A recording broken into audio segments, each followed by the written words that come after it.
Hi, my name is Lauren Ledger, and I'm standing here at the infamous chapel podium, still not fully sure how to introduce Erin Katz. I think I'll start by telling you she is one of the funniest people known to man, as if her starting every sentence with and responding with ma to everything isn't enough to rope you in. Her sense of humor, her ability to listen, and her insane lacrosse skills definitely will. How do I know all of this, you may ask?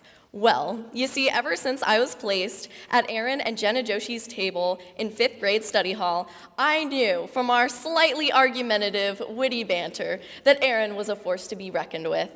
She has always been the type of person who can cheer up anyone if they're down and liven up a dull moment should she come across one. From her contagious laugh to her ability to really listen to everyone who speaks to her, she is a one-of-a-kind friend, student, and teammate. So please help me in welcoming the lacrosse-dominating, spunky history buff that is the one and only Erin Meredith Katz.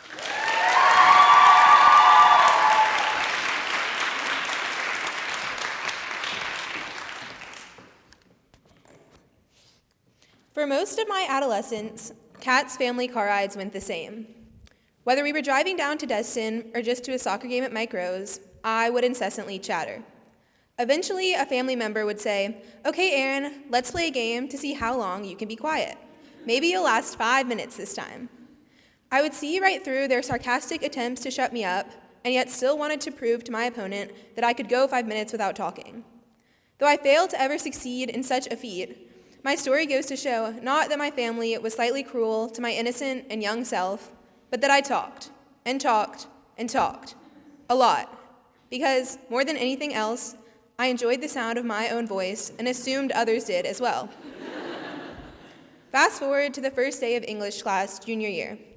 As we began discussing summer reading, Ms. Goodman instructed us to each say something, anything, just contribute to the conversation.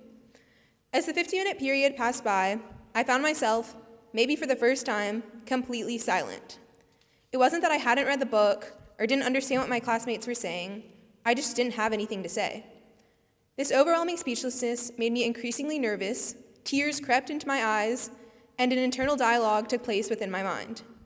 First, I questioned why I wasn't speaking, then considered the right time to jump into the conversation, then realized everything that I had wanted to say had already been said, then assessed the likelihood that Miss Goodman would dislike me for the rest of the year because I failed the simplest assignment on the first day of school. And that day, I never did speak. I don't think Miss Goodman held it against me, and the next day I did have something to say. But for that period, that 15 minutes, I didn't say a single word. I listened. If I have learned anything in the past 17 years, it is this. There is a time to speak, and there is a time to listen. A time to open your mouth, and a time to shut it. I don't simply suggest passively not talking. I mean intentionally hearing what someone else has to say instead of constantly feeling like your words take precedence. It is a hard thing to ask, to put aside your thoughts and ideas and hear those of someone else. And I don't pretend to be an expert on the matter either. My mom likes to constantly remind me that I am overly aggressive when sharing my opinions, and my delivery, quote, turns people off of what I have to say. She's right, I'm kind of harsh, but it is here that I attempt to listen to what she tells me. And because you all may not suffer from the same aggression and harshness, I think this quote Hattie shared with me explains it in a more delicate manner. It comes from Twitter and reads, "Always remember that to argue and win is to break down the reality of the person you are arguing against. It is painful to lose your reality, so be kind, even if you are right." Especially during a climate plagued by uncertainty, I think we would all do well to listen to these words. I don't think the art of listening is crafted overnight. I think it comes from years and years of practice. Thankfully, this chapel has given me 8 good years to come close to mastery. We come into this room every school day. We come after learning derivatives and completing AP practices. We come after finishing one assignment and trying to get just one more thing done. But this space can be a sort of refuge from all of that if you let it be. I'm not suggesting you ascribe significance to the holiness of this chapel in a religious sense. I personally do not. Though I do think we often forget just how uncommon the events of this room truly are. For 30 minutes a day, give or take, we come into chapel and are only asked one thing: listen. Listen to the voices of your classmates and teachers.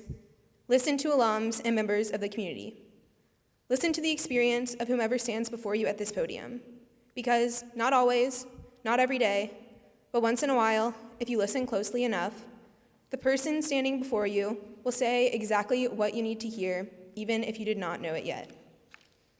In these pews, from 5th grade to senior year, I have done my best to listen, and I have learned quite a lot. On one of the first days of chapel this year, Rev Bush approximated that all 8 years from one side of this chapel to the other accumulates to about 1,300 chapel services, 1,300 chances to listen.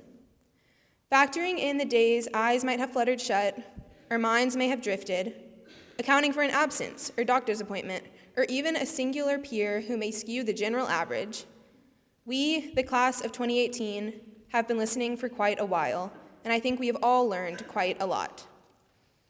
We have learned from teachers, alums, and members of the community, but more so, we have learned from one another. We have learned that no one's voice can carry in the senior hall quite the way AJ's does. We have learned that Kiera works questionably well under extreme pressure and with little to no time. And we have learned that Julia Preston is never not the nicest person ever.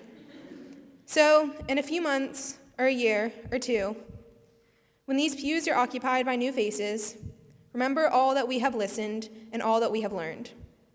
And take comfort in knowing that each and every day at 10:05 without fail, these church bells will chime, and there will always be 500 girls in this chapel listening. Thank you.